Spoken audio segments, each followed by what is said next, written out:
Alamin nga natin ang bentahan ng lechon sa Baclaran. Mayora, ibili mo nga si Secretary Cesar Chavez. Oo nga pala. Lechon, total birthday niya ngayon. Birthday ngayon ni Secretary Cesar Chavez. Pakisilip mo nga kung magkano na lechon dyan. Ayan.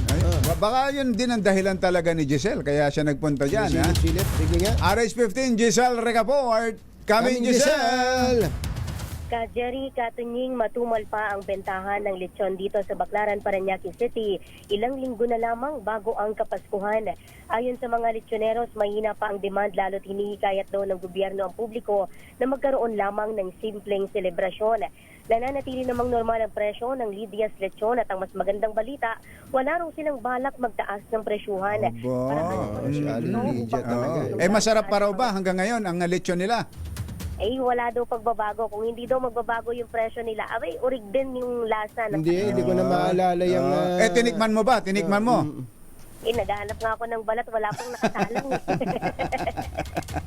Alam mo tong si Aling Lydia, napaka-bait na tao niyan. Kaya lang, kami naman ni Kumbachero Aling Lydia, medyo malilimutin na. Oo, ba't ba ganun? Malilimutin na. Hindi na namin maalala yung lasa niyang Aling Lydia's lechon na yan. Oo nga. Aling Lydia.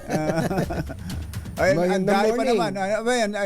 Ito ba yung kanina niluluto, Giselle? Napakarami Yan, nasa picture na yan. Giselle? Mayora? Nako. Hello. Aling Lydia Daroca. Aling Lydia Daroca. Alam mo na. Ayan, si Tita Ems nga nagpapabili na. Nagpapahanap. Meron daw silang handaan mamaya. Ayun, kaya pala. Ang sabi ng Lydia's lechon, sabi ng mga lechoneros dito. Ano tawag sa kanila? Lechonero? Hindi ba lechonista? Alam ko lechoneros. Lechonista. Nalito tuloy. Sige, lechoneros na lang. Sabi kasi nila, kaya daw hindi sila magtataas ng presyo ngayong taon.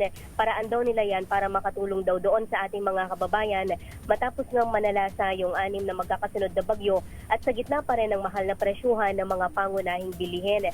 Sa susunod na linggo, inaasahang sisipa ang demand sa lechon o sa pagsisimula daw ng kabi-kabilang pagtitipon kagaya ng mga Christmas party at family gatherings. Mabibili ngayon sa 9,800 yung pinakamurang lechong baboy dito.